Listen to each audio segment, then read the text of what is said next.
Bonjour, merci Yann et merci à Charles Benoît pour cette invitation autour d'un sujet si important qu'est celui de la mobilité. Yann, c'est moi qui fais avancer les slides, c'est ça, en appuyant sur la petite flèche à droite, c'est bien ça? Exactement. Super. Juste un tout petit mot, malheureusement, voilà, je ne suis plus directeur de Renault Mobilise puisque le nom Mobilise maintenant a changé, mais je vais vous en dire un mot. Dans quelques instants. J'avais prévu de commencer par ce slide pour vous dire pourquoi la mobilité était un enjeu et pourquoi la voiture reste un enjeu pour beaucoup de gens dès qu'on parle de mobilité. Mais finalement, beaucoup de choses ont été dites et par Florence et par Jean-Sébastien auparavant, donc je ne vais pas du tout insister, si ce n'est de rappeler qu'effectivement, à l'époque où la voiture peut paraître has-been, en fait, en particulier dans le secteur rural, elle reste quand même une solution, la solution préférée des Français, en tout cas la solution aujourd'hui incontournable. Et le lien entre la mobilité et l'accès à l'emploi, évidemment, est extrêmement important. Et c'est pour ça qu'en 2010-2011, on a choisi de travailler en s'appuyant justement sur l'expertise du Rameau et celle de WeMove. On a décidé de creuser ce sujet en se disant quelle pourrait être la contribution de Renault. Et donc, on a, pour faire un peu d'histoire, effectivement, 2010-2011, on a commencé à réfléchir et on s'est dit, on voudrait créer un projet de social business, c'est-à-dire de business inclusif, de business qui ait de l'impact social positif autour de la mobilité. Charles Benoît, tu disais tout à l'heure, la question c'était la mobilité pour tous. Et c'est vrai qu'à cette époque-là, on se demandait, on venait de lancer la gamme Dacia, qui était une gamme de voitures accessibles. Aujourd'hui, tout le monde connaît Dacia. Et en fait, partant de là, on se disait comment on peut rendre la mobilité vraiment accessible à tous.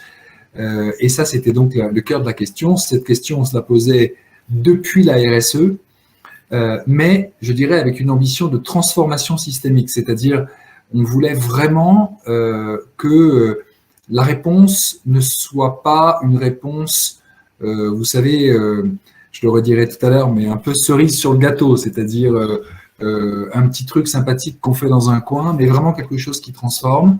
Et donc, la question de l'engagement des collaborateurs dans ce sujet était un sujet vraiment majeur.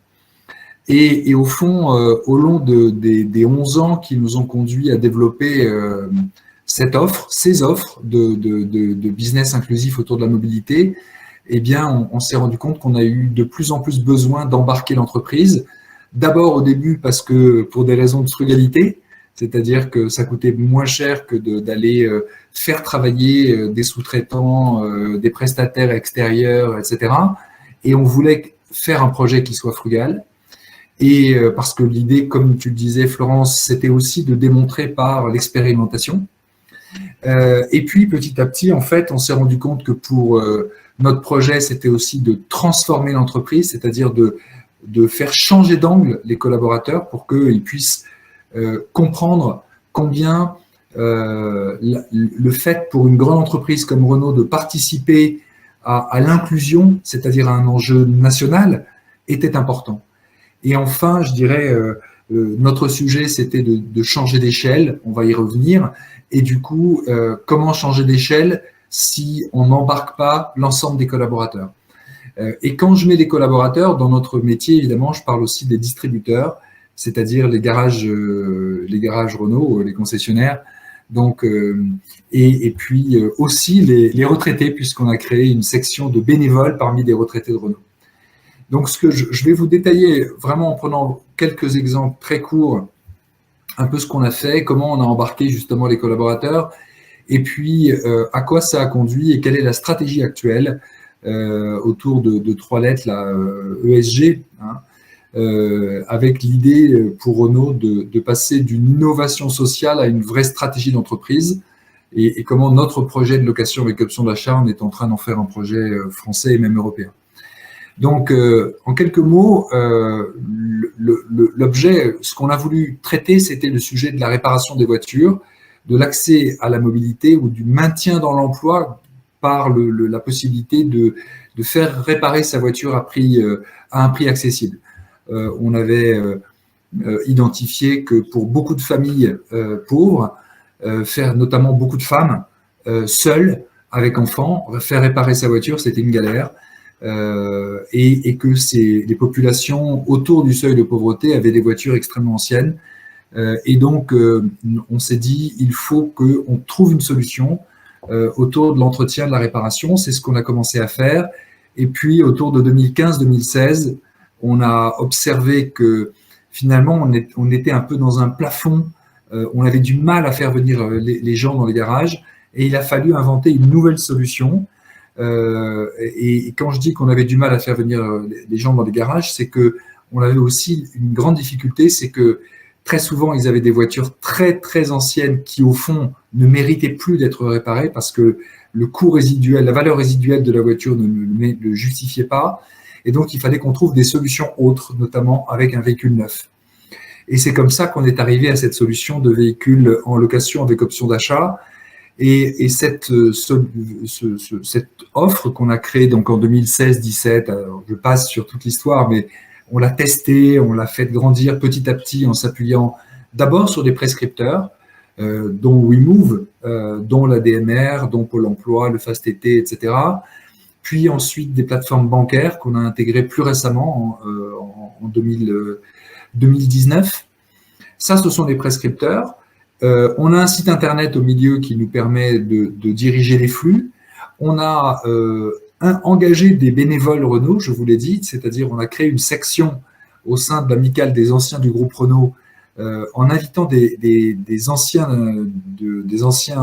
salariés retraités à jouer le rôle d'une plateforme de prescription avec des critères assez clairs et qui permettait de répondre à toutes les questions qu'ils recevaient sur Internet.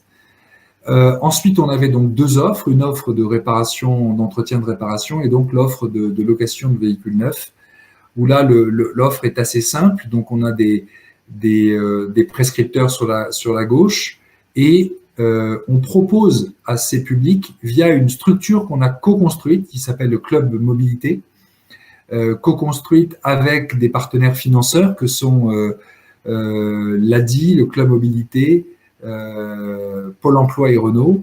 Et ensemble, on a créé donc cet opérateur, au fond, qui renseigne les clients potentiels et leur permet d'accéder à une voiture neuve en location avec option d'achat pour le prix d'un microcrédit. Donc, c'est extrêmement simple, c'est très fluide et ça permet des mensualités d'un microcrédit et d'avoir accès donc à des voitures neuves, donc de se débarrasser du problème de la contrainte du risque de la panne. Alors, cette offre, elle s'est agrandie, enrichie au fur et à mesure du temps. Vous voyez, notamment avec une offre de voiture électrique. Donc, on a essayé d'intégrer dans ces offres des voitures qui soient les plus vertes possibles. Et bien sûr, on part de véhicules dont les prix sont négociés avec la Direction commerciale France pour rendre les tarifications très faibles, puisqu'on arrive à avoir une offre d'une 100 € pour 110 € par mois sans apport. La Dacia Spring, en cumulant toutes les aides, on arrive à avoir une voiture électrique pour 40 € par mois et la Sandero hybride pour 110 € par mois. Alors après, quand on est dans certains départements qui apportent des aides complémentaires, on peut baisser encore la mensualité.